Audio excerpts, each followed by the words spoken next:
Take our lead, let's help you make your mark. Our goal is your satisfaction. Let us show you the way. You aren't required to have your hail damage repaired whatsoever. The only problem is that when your car gets hit again with hail, you won't get paid twice on the same hail damage. Your insurance company will subtract your first insurance claim amount from your second claim. 9 May 2012.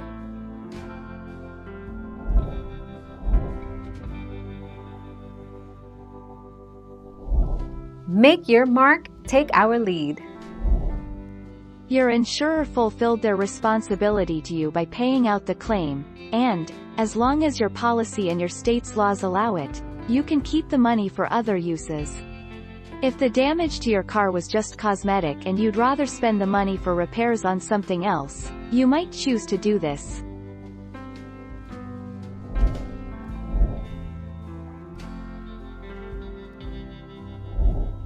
Take our lead. If you own your car outright, you can choose to not repair your vehicle for financial reasons, or delay repairs with the money you receive from an auto insurance payout.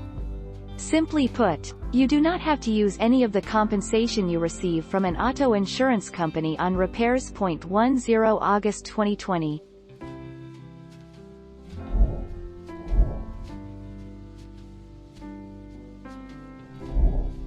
Take our lead. If you own your car outright and your insurance policy doesn't specifically require that the claims check go to your auto body shop, then the money from a claim is yours, and you can basically do whatever you want with it. As long as you've met your policy's requirements, it's not fraud for you to keep the money.